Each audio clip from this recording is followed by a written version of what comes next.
তার সন্ধান জানেন না বা তার সাথে দেখা? না না, সন্ধান ওখানে 2 থেকে 3 দিন যাওয়া হয়েছে অফিসে।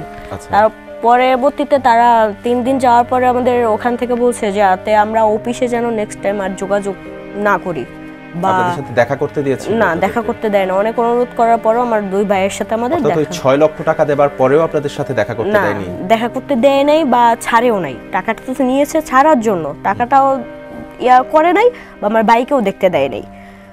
পরবর্তীতে আমার বাবা এরকম 1 সপ্তাহ যখন হয়ে গেছে, আমার বাবা রাজাপুরে ওই যে একটা সংবাদ সম্মেলন করে যে আমার 2 ছেলেকে এরকম তুলে নিয়ে গেছে, আমার কোনো হদিস পাচ্ছি না। যেহেতু হয়তো বা আমরা মনে করছি যে কোর্টেও তো চালান করতে পারে, যেহেতু টাকা নিছে, তো কোর্টেও খোঁজাখুঁজি করা হয়েছে। তারপর থেকে আমার ভাইয়ের কোনো খোঁজ পাইনি।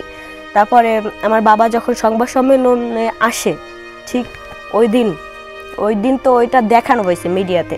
তার পরের দিনকে আমাদের বাসায় রাত 2টো বাজে 21 জনের মতো সবাই সিভিলে, লম্বা বডি ফিগার ভালো 21 জন আমার বাসায় উপস্থিত। আমার বাবাকে বেপরোয়াভাবে মারধর করে।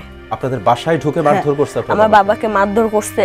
আর আমার বাবাকে বলছে যে আমার বাবা যদি পরবর্তীতে আর কোনো মানে ব্যাপারে জানতে চায় আমার 2 ভাইয়ের, তাহলে বাকি যারা আছে তাদেরকেও গুম করা হবে।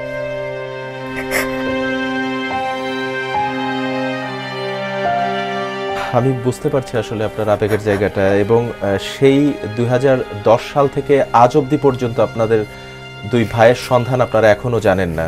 না। তো এরপরে কি হলো? আপনাদের বাসায় এসে যখন আপনার বাবাকে মারধর করলো, হুমকি ধামকি দিল, তারপরে কি হয়েছিল? যে আমার বাবাকে যখন তারা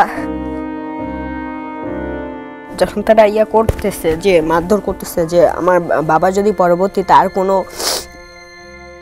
সংবাদ সম্মেলন বলেন বা থানায় জিটি বা মামলা করতে যায়, তাহলে বাকি যারা আছি ফ্যামিলির যে ভাই বোনগুলা বা আমার বাবাকে সহ তারা গুম করে দেবে। এটাও বলছে যে আমাদের বাড়িতে মানে বাতি দেওয়ার মতো কেউ থাকবে না যদি আমার বাবা আমার 2 ভাইকে খোঁজার জন্য জিটি মামলা করে, তাহলে বাতি দেওয়ার মতো কেউ থাকবে না আমাদের বাসায়। টেনে মারধর করার পরে সে চলে যায়, ওই দিনকে চলে যায়।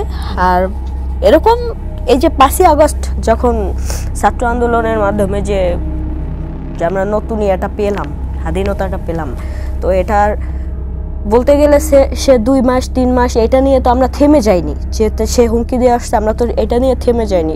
তারপর আমরা দক্ষিণখান এয়ারপোর্ট, যেহেতু আমাদের বাসা ছিল দক্ষিণখান ভাড়া বাসা, তো ওইখান থেকে আমার 2 ভাই গেছে, তখন আমরা থানায় গিয়েছিলাম যে মামলা করার জন্য র্যাবের মধ্যে। তখন তারা করছে, যখন আমরা ওই থানায় করছি যে র্যাবের বিরুদ্ধে, তখন তারা ওইখান থেকে র্যাবের নাম শুনে কোনো মামলা নেয় নাই, মামলাবাজি নেয় নাই, কিচ্ছু নেয় নাই।